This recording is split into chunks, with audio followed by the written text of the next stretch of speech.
आपण सर्वांनी पाहिले, अनुभवले. मगाशी राज पण आला. आम्ही दोघांनी आमचं बालपण एकत्र गेलं आणि एक गोष्ट खरी आहे की आम्ही वादळामध्ये खेळत मोठी झालेली मुलं आहोत. त्याच्यामुळे वादळाची कसं लढायचं हे आम्हाला कोणी शिकवण्याची गरज नाही. मी नेहमी सगळ्यांना सांगतो की शिवसेना प्रमुख, हिंदू हृदय सम्राट हे सर्व जगासाठी साहजिकच आहे. माझी ओळख माझे वडील म्हणून त्यांच्याशी पहिल्यांदी झाली. अनेक जण मला आजही भेटतात आणि मला म्हणतात की कसं काय हो, कारण माझे आजोबा म्हणजे साक्षात जमदग्नीचा अवतार. असे आजोबा, त्याच्यानंतर असे वडील आणि त्यांच्या एकदम व्यक्तिमत्वाच्या विरुद्ध आमची मा, या सगळ्या वाटचालीत माचं सुद्धा योगदान फार मोठं आहे. म्हणजे मागे एकदा नवलकर म्हणाले होते की समयीची वाद जी असते ना ती शांतपणाने जळत आजूबाजूचा परिसर उजळून टाकत असते, पण तिच्यातली जी आग असते ती आग ती स्वतः सहन करत असते. तशी माझी मा ती शांतपणाने संपूर्ण घर सांभाळत होती. आम्ही तीनही मुलं, आम्हाला कुठेही बाहेर काय चाललंय याची जाणीव होऊ न देता आई म्हणून तिची एक वेगळी भूमिका ती पार पडत होती. त्याच वेळेला शिवसेना प्रमुखांच्या सारखा एक पती, त्याचं घर सांभाळणं, प्रबोधनकारांची सून म्हणून त्यांना सांभाळणं, हे सगळं कसं काय होतं, काय झालं काही कळत नाही. आणि मग म्हणजे मी तुम्हाला सांगत होतो की अनेक जण आजही भेटतात आणि म्हणतात की बाळासाहेब आणि प्रबोधनकार म्हणजे काय हो, घरी तुमच्या काय कसं वातावरण होतं. म्हटलं तुम्हाला कल्पना नाही की प्रत्यक्षात हा माणूस कसा होता. राज मागाशी जे बोलताना सांगत होता, घरामध्ये आजोबा आणि वडील आणि आम्ही मुलं आणि नातवंड असंच ते नातं होतं. म्हणजे तुम्हाला आश्चर्य वाटेल की लहान असताना आपण, मला वाटतं बहुतेक सगळेच जण शाळेत जाताना पहिले काही दिवस आनंदाने गेलो असं अशी फार लोक थोडी असतील. कोण गेलेत का रे आनंदाने हसत असं शाळेत? कोणीच वाटत नाही. म्हणजे आत्ता हसता म्हणजे कोणीच गेलेलं नाही. आणि मी पण तसाच होतो. आणि शाळेला दांडी मारायची असली तर मी माचा आधार नाही घ्यायचो, जाऊन बाळासाहेबांना घट्ट मिठी मारायचो आणि मग त्यांच्या लक्षात राहायचं. मग मा पाठोपाठ यायची. मग विचार काय नाही, वेळ होत चालली, शाळेला जायचं अजून तयार होत नाही, जाऊ दे ग, एक दिवस शाळेत नाही गेलं तर काय होते.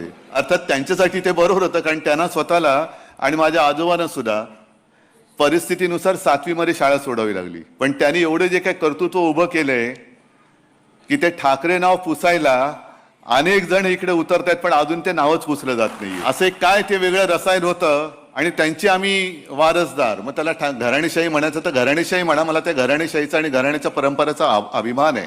आता त्यांना म्हणजे जे विरोधक आहेत त्यांना त्यांच्या वडिलांचं नाव घ्यायला लाज वाटते, तर मी काही करू शकत नाही. आणि जेव्हा आपण महाराष्ट्राचा विचार करतो, महाराष्ट्र धर्माचा विचार करतो, तेव्हा जर का इतिहास बघितला, म्हणजे अगदी फार शिवाजी महाराज त्यांच्याही आधी जर का आपण बघितलं तर गद्दारी हा विषय का आजचा नाहीये. गद्दारी हा विषय पूर्वापार चालत आलेला आहे, तो आपल्याला एक शापच लाभलेला आहे. आणि जर का असा विचार केला की जेव्हा विजय अशक्य असतो तेव्हा आपला शत्रू गद्दारांची मदत घेत असतो. आणि गद्दारी जर का आजपर्यंत भगव्याशी झाली नसती तर अतिशयोक्ती वाटेल, पण या महाराष्ट्राने जगाचा इतिहास बदलून दाखवला असता. की एक मोठं वृक्ष असतो, मोठं झाड असतं, किती वर्षाचं असेल, म्हणजे असं जसं शिवसेना यावर्षी 60 वर्षाची होईल, 60 वर्षाचं झाड सुद्धा फार मोठं असतं. एक मोठं झाड असतं जंगलामध्ये, अनेक वर्ष अनेक पिढ्या त्याच्यावरती पक्षी घरटी करत असतात. त्या पक्ष्यांच्या अनेक पिढ्या त्या झाडाच्या अंगा खांद्यावरती जन्माला आलेल्या असतात, मोठ्या झालेल्या असतात. अनेक काही प्राणी असतात, काही साप पण असतात, खारी असतात. आणि एक दिवस असं येतो की हल्ली जे काय चाललंय ना, अचानक जंगलाच्या इकडे विकास, खाण, तसं खाणीचं कॉन्ट्रॅक्ट निघतं आणि तो कॉन्ट्रॅक्टर येतो आणि कुऱ्हाडीनी त्याच्या मुळावरती घाव घालायला लागतो. कारण ते झाड मध्ये येते, ते झाड जोपर्यंत आहे तोपर्यंत त्याची खाण नाही होऊ शकत. आणि तो मुळावरती घाव घालायला लागल्यानंतर संपूर्ण त्या झाडावरचे पशुपक्षी थरारून उठतात. अरे बापरे, आता काय होणार आणि आपलं काय होणार यापेक्षा या झाडाला किती वेदना होत असतील. मग त्यातले काही पक्षी त्या झाडाशी संवाद करतात की अरे दादा, तुला खूप वाईट वाटत असेल ना, यातना होत असतील ना रे. ते झाड म्हणते यातना होत आहेत, ते घाव बसत आहेत, त्याच्या यातना वेगळ्या आहेत. पण हा जो कॉन्ट्रॅक्टर, हा जो व्यापारी आलेला आहे, व्यापारी, तो ज्या कुऱ्हाडीने माझ्या मुळावरती घाव घालतो त्या कुऱ्हाडीचा दांडा सुद्धा माझ्या लाकडापासून बनवला गेलाय, त्याचं जास्त दुःख होतंय. ते कुऱ्हाडीचा दांडा, गोतास काळ, हे असे सगळे कुऱ्हाडीचे दांडे, आपलेच दांडे आपल्या मुळावरती घाव घालण्यासाठी हे 2 व्यापारी वापरतायत. काय आपल्याला राग येतोय? नाही येते. मुंबईची लढाई तुम्ही चांगली लढलात, म्हणजे आज सुद्धा सगळेजण हळहळत आहेत. सगळ्या जणांनी आजही मला आणि आपल्याला सगळ्यांना ज्या प्रतिक्रिया येत आहेत देशभरातून येत आहेत की लढाई तुम्ही फार उत्तम पद्धतीने लढलात. जो एक आभास किंवा जे चित्र निर्माण केले गेलं होतं की आता बस संपली, शिवसेना संपली, ठाकरे नाव पुसून टाकणार, त्यांना तुम्ही रोखलत आणि हे महाराष्ट्र फक्त करू शकतो, हे फक्त महाराष्ट्र करू शकतो. आणि मग असा विचार करा की यांना ठाकरे म्हणजे ते झाड का तोडायचंय, कारण तोपर्यंत त्यांची खाण होत नाहीये. संपूर्ण महाराष्ट्र यांना जो काही एक पादाक्रांत वेगळ्या पद्धतीने करायचा आहे, गिळायचं आहे, महाराष्ट्र गिळायचं आहे. आणि आपल्याला आपण ही लढाई कशी दिली, यावेळेला पहिल्या प्रथम मुंबईमध्ये सुद्धा पैशाचा वापर केला गेला. अनेक ठिकाणावरनं माझ्याकडे ज्या काही तक्रारी आल्या, दार बंद असलं तर दाराच्या खालच्या फटीतनं लिफाफे फेकले गेले, आतमध्ये पैसे भरलेले लिफाफे. विकत घेताय तुम्ही महाराष्ट्र, मत विकत घ्याल, पण मन कसं विकत घ्याल. आणि जी जिवंत मन आहेत ती आज सुद्धा माझ्या भगव्यासोबत, शिवसेना प्रमुखांच्या शिवसेनेसोबत आहेत, हे परत तुम्ही दाखवून दिलेलं आहात. हीच आपली ताकद आहे. कोण आहोत आम्ही? ठाकरे म्हणजे कोण आहोत? पुसून टाका नाव ठाकरे. बघा आयुष्यामध्ये काय होतंय. शिवसेना काढून टाका आयुष्यातून, शिवसेना पुसून टाका, ठाकरे नाव पुसून टाका, आणि मग मुंबई आणि महाराष्ट्राचा विचार करा. काय होतं, काय शिल्लक राहतंय हा विचार करा. आणि मग ही जे काही गधडे आहेत, शिवसेनेने मराठी माणसाला काय दिलं, शिवसेनेने मुंबईला काय दिलं, शिवसेनेने महाराष्ट्राला काय दिलं. बाळासाहेबांनी मराठी माणसाला जगायचं कसं हे पहिलं शिकवलं. कारण जर जगायचं कसं हेच आपण विसरून गेलो तर जसं पूर्वी गुलामगिरीमध्ये आपण राहत होतो तसं या दोन व्यापाऱ्यांचे गुलाम म्हणून आपल्या नशिबी जीणं येईल. गुलामीचं जीणं कदापि जगणं मी शक्य नाहीये, अजिबात नाही. मेलो तरी 72, पण त्या दोन व्यापाऱ्यांचा गुलाम बनून मी आयुष्यात कधी जगणार नाही, ही शपथ सगळ्यांनी घेतली पाहिजे. किती कराल वार, आम्ही काय लढाईला घाबरणारी माणसं नाही आहोत. मराठ्यांचा इतिहास जेवढा रक्तरंजित आहे, कदाचित तेवढा रक्तरंजित इतिहास आपल्या देशातच नव्हे तर जगाच्या पाठीवर दुसऱ्या कोणाचा असेल.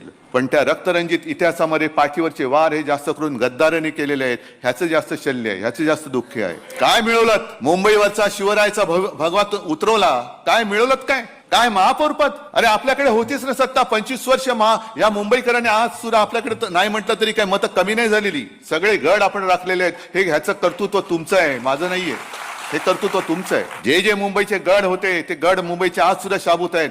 पण मुंबईकरांनी आणि इतरत्र सुद्धा सगळ्यांनी विचार करायला पाहिजे की अरे आपल्याला जपणारं कोण आहे, अडीअडचणीच्या वेळेला धावून येणारं कोण आहे, आणि आपल्या आयुष्याचा व्यापार करणारं कोण आहे, आपलं आयुष्य विकत घेणारा, हे आपल्याला वेळेवरती धावून येऊन जीव वाचवू शकतं. जीव वाचवणारं कोण आहे आणि आपल्या जीवाचा सौदा करणारं कोण आहे, हे सगळ्यांनी एकदा विचार करण्याची गोष्ट. आपण लढतो, आपण लढणार. मी मध्ये एका आता या 2-4 सभांमध्ये मी म्हटलं, कदाचित ठाण्याच्या सभेत असेल, हे जे काही गद्दारी करणारे लोक आहेत ना, किती पैसे मिळाले त्यांना? 50 कोके ना. मग मी जातो ना त्यांच्याबरोबर, किती मिळतील मला? पण मग मला यांचं नाव घेता नाही येणार, यांचं नाव नाही घेता येणार मला. मी नालायक म्हणून या पिढीमध्ये, या घराण्यामध्ये जन्माला आलोय, हा शिक्का माझ्या कपाळावरती मी कधी लागू देणार नाही. ज्या घराण्याने मुंबईसाठी माझे प्रबोधनकार, माझे आजोबा संयुक्त महाराष्ट्रामध्ये पहिल्या 5 माझे आजोबा होते, पहिल्या 5 शिलेदार, शेलार मामा म्हणायचे त्यांना. संयुक्त महाराष्ट्र समिती त्यांनी एकत्र केली होती. मुंबईसाठी ज्या मराठी माणसाने रक्त सांडलं आणि त्या आंदोलनाचं नेतृत्व करणाऱ्या प्रबोधनकारांचा नातू मुंबई माझ्या डोळ्या देखत तिचे जर का तुकडे हे हरामखोर व्यापारी तोडत असतील तर मी काही शेपूट घालून आत नाही बसणार. मुठभर असतील तरी मुठभर, पण त्या मुठभराने त्यांच्या छाताडोती मी प्रहार केल्याशिवाय राहणार नाही.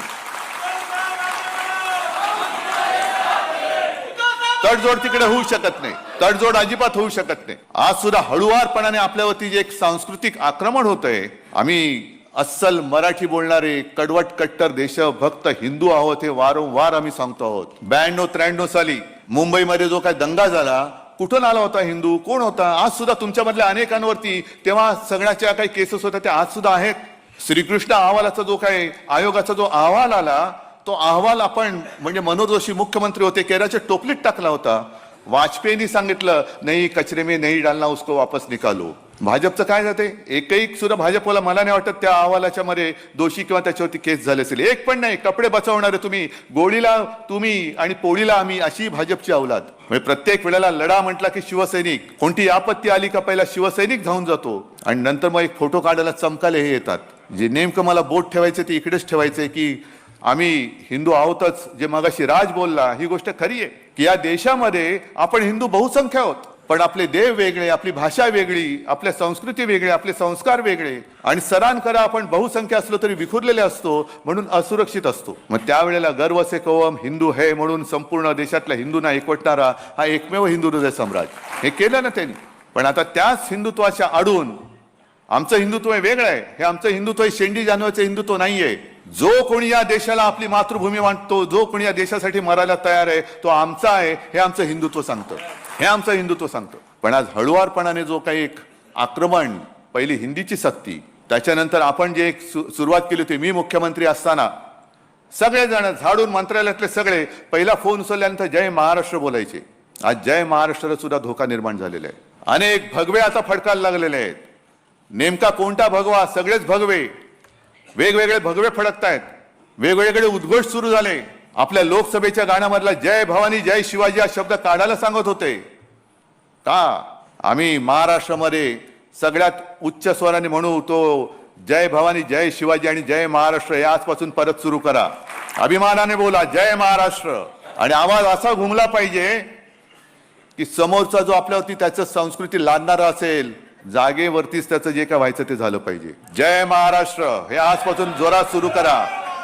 एकमेकाला भेटल्यानंतर अरे आम्ही सुद्धा जय जय रघुवीर समर्थ बोलणारे समर्थ रामदास सुद्धा आमचेच होते ना, मनाचे श्लोक त्यांनी शिकवले आम्हाला. महाराष्ट्रामध्ये जेवढे हिंदुत्व जपणारे साधू संत झाले तेवढे इतर प्रांतात झाले असतील तर आनंद आहे. पण आम्हाला जेवढी संस्कृती आणि एक सांस्कृतिक इतिहास आहे, संस्कार आहेत, त्याच्यामुळे आम्हाला कोणी काही संस्कार शिकवण्याची काही गरज नाही. हिंदुत्व शिकवण्याची तर काही कोणी अजिबात गरज नाहीये. लढायचं कसं तर आम्हाला शिकवूच नका, कारण आमच्या रक्तामध्ये लढाच आहे. सदांकदा आम्ही लढतच राहिलेलो आहोत. शिवसेनेचा जन्म हा सत्तेसाठी नाही झालेला, तर मराठी माणसाच्या भूमिपुत्रांसाठी, न्याय हक्कासाठी लढणारी शिवसेना म्हणून आपला जन्म झालेला आहे. सत्ता येते आणि सत्ता जाते, पण एकदा जर का नाव गेलं तर मग परत कधी मिळणार नाही. आम्ही त्या नावाला जपणारी माणसं आहोत. शिवसेना या वलयाला मी कोण आहे, काय असं माझं आहे.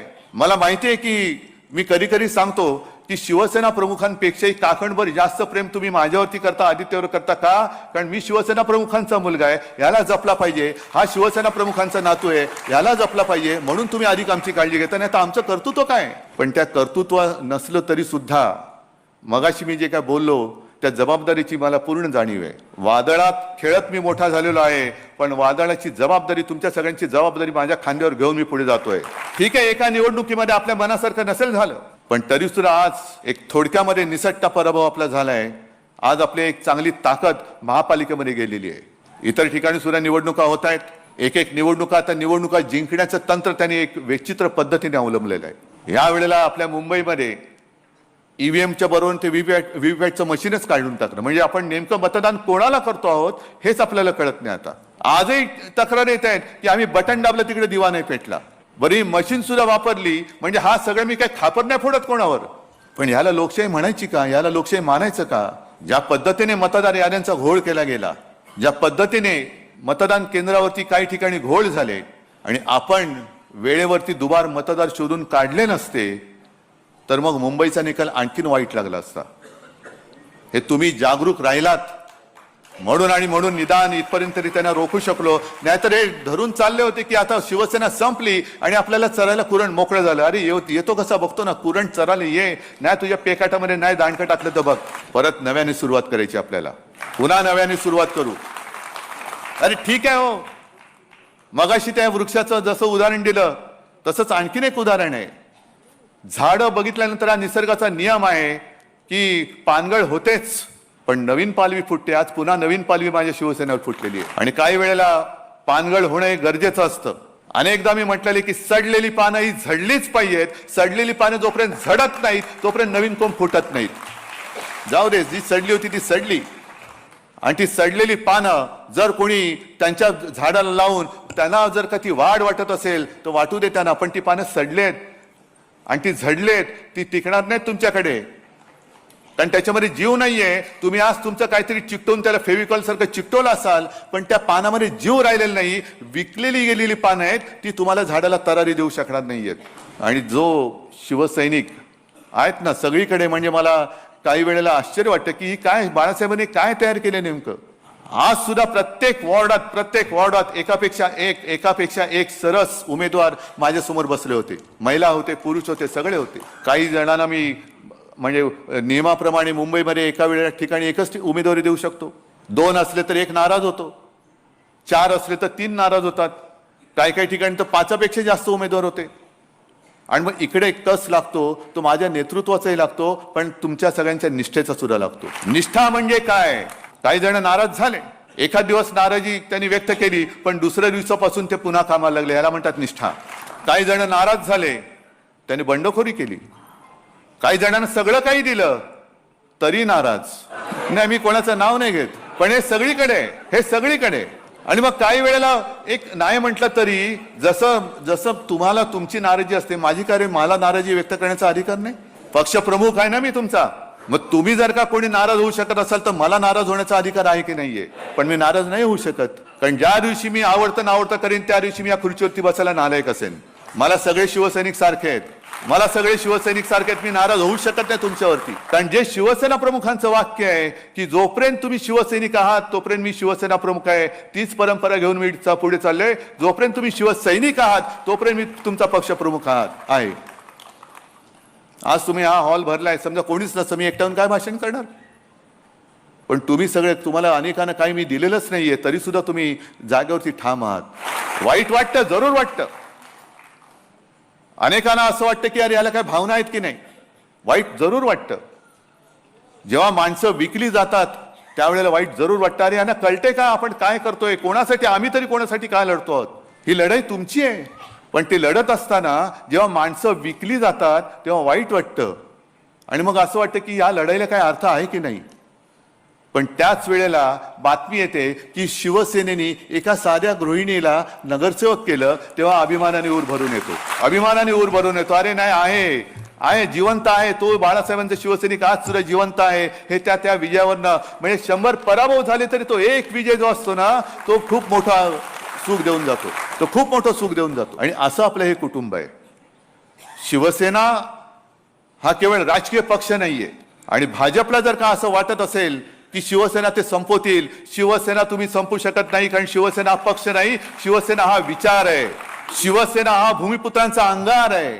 आणि शिवसेना म्हणजे अन्यायग्रस्तांच्या हृदयामध्ये पेटलेली मशाल आहे, ती तुम्ही विझवू शकत नाही, अजिबात विझवू शकणार नाही. आज तुम्ही सगळेजण आलात. देसाई साहेबांनी जो कार्यक्रम जाहीर केला तो फार मोठा आहे. आजपर्यंत जे कोणी विचारतात त्या प्रश्नाला मी काही उत्तर द्यायला बांधील नाहीये. पण शिवसेनेने मराठी माणसासाठी काय केलं हे पहिलं प्रश्न विचारणाऱ्याने स्वतःला विचारावं आणि मग आम्हाला विचारावं, तू काय केलंस आणि आम्ही काय करतोय. मुळामध्ये शिवसेना नसती तर यांना महापालिका मंत्रालय दिसलंच नसतं. हे पहिलं शिवसेनेचं कर्तृत्व. पण मला त्यांच्यात जायचं नाहीये. नवीन जी काय क्षेत्र येत आहेत त्या क्षेत्रामध्ये आपल्या तरुणींना कसं रोजीरोटी उपलब्ध करून देता येईल हे शिवसेनेचं काम आहे. कारण निवडणूक येते, निवडणूक जाते, पण 80% समाजसेवा आणि 20% राजकारण, हे 80% समाजसेवेचं काम हे आज देसाई साहेबांनी सांगितलं. म्हणून हलदणकरजी आणि भडकमकरजी तुम्हाला खास धन्यवाद देतोय की तुम्ही नवीन जे क्षेत्र आहे लॉजिस्टिक म्हणजे हिंदी पिक्चरमध्ये म्हणतात ना, इधर का माल उधर का माल इधर, नाही तसं नाही आहे ते. पण ते जे काय सगळं रजिस्ट्रेशन असतं, काय असतं, हे फार मोठं क्षेत्र आहे.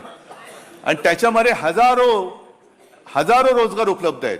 पण कोण बघते तिकडे? आपलं लक्षच नाही. कारण आम्हाला निवडणुका लढायच्या आहेत. याला फोड, त्याला फोड. मराठी माणूस जगलाय काय, मेला तर दुसरा आहे तर तिसरा आहे. आम्हाला निवडणूक जिंकायची आहे. पण शिवसेनेचा जन्म हा घरातली चूल पेटवण्यासाठी झालेला आहे. शिवसेनेचा जन्म हा घरं पेटवण्यासाठी झालेला नाही, तर घरातली चूल पेटवण्यासाठी झालाय. म्हणून शिवसेना हे पाऊल टाकते. आणि तो कार्यक्रम विस्ताराने सामनामध्ये येईलच. नोंदणी कुठे करायची, काय कुठे करायची, वर्ग कसे सुरू होतील, या सगळ्या गोष्टी त्याच्यामध्ये येतील. पण आज शिवसेना प्रमुखांचे जन्मशताब्दी वर्ष सुरू होताना मला तर खात्री आहे की ते आपल्याकडे वर्ण बघतायत किंवा कदाचित आपल्यात असतील आणि ते आपली परीक्षा घेत आहेत. अरे माझं आयुष्य मी तुमच्यासाठी वाहून टाकलं, काय केलं माझ्या आयुष्याचं हे सांगा.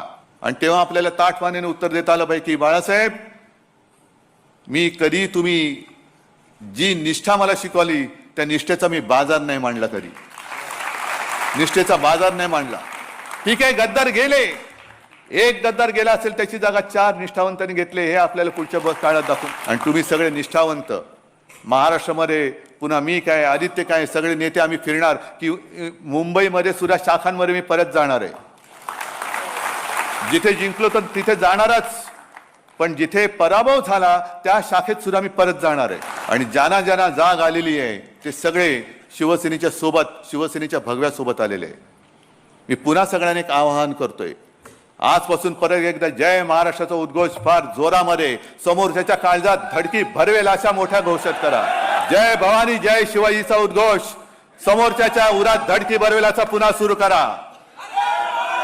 हर हर महादेवचा उद्घोष समोरच्या विरोधकांच्या उरात धडकी भरवेल असा पुन्हा सुरू करा. हे हा आपला महाराष्ट्र धर्म आहे. आम्ही हिंदुत्व जपणारे अस्सल मराठी आहोत.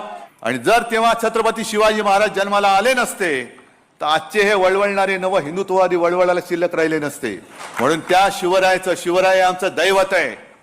त्या शिवरायाची शपथ घेऊन आपल्याला महाराष्ट्र धर्म आणि आपला देश हा वाचवायचा आहे. आणि ते वाचवण्याचं पवित्र काम आपण केल्याशिवाय राहणार नाही. ही शपथ या जन्मशताब्दीच्या वर्षाने घेऊया आणि पुढची वाटचाल चालूया. जय हिंद जय महाराष्ट्र. दोस्तो हो, हे होते उद्धव बाळासाहेब ठाकरे. उद्धव बाळासाहेब ठाकरे म्हणजे स्वर्गीय बाळासाहेब ठाकरे यांचे सुपुत्र. तोच वसा आणि वारसा उद्धव बाळासाहेब ठाकरे आणि राज ठाकरे चालवताना दिसत आहेत. उद्धव बाळासाहेब ठाकरे यांनी सांगितलेलं प्रत्येक विधान अत्यंत महत्त्वाचं आहे. हा संदेश महाराष्ट्रातील कानाकोपऱ्यामध्ये गेला पाहिजे. तुमच्या प्रत्येक मित्रांना हा व्हिडिओ शेअर करा, व्हॉट्सअपला शेअर करा, फेसबुकला शेअर करा. संपूर्ण महाराष्ट्राला कळू द्या हे भाषण दाबलं गेलेलं आहे. हे भाषण महाराष्ट्रातील प्रत्येक व्यक्तीपर्यंत गेलं पाहिजे. उद्धव बाळासाहेब ठाकरे आणि शिवसेना पक्षाची नेमकी काय भूमिका आहे हे सगळ्या महाराष्ट्राला कळल्याशिवाय या महाराष्ट्रामध्ये नवचेतना येणार नाही, नवजागृती येणार नाही. त्यामुळे शिवसेना हा पक्ष अत्यंत महाराष्ट्रासाठी महत्त्वाचा आहे. मुंबई महानगरपालिका शिवसेनेच्या ताब्यामध्ये आली असती, आपलं दुर्लक्ष झालं, महाराष्ट्रवासियांचं दुर्लक्ष झालं आणि आपण खोट्या हिंदुत्वाला बळी पडलो. खरं हिंदुत्व नेमकं कोणतं आहे ते आहे उद्धव बाळासाहेब ठाकरे यांचं, राजसाहेब ठाकरे यांचं, शिवसेना पक्षाचं, मनसे पक्षाचं. आणि ते हिंदुत्व महाराष्ट्राला कळण्यासाठी प्रत्येकाने हा व्हिडिओ शेअर करणं गरजेचं आहे. आणि हा संदेश जास्तीत जास्त सर्वांना शेअर करा आणि उद्धव बाळासाहेब ठाकरे यांच्या प्रत्येक व्हिडिओला लाईक करा, शेअर करा, आपलं मत नक्की मांडा.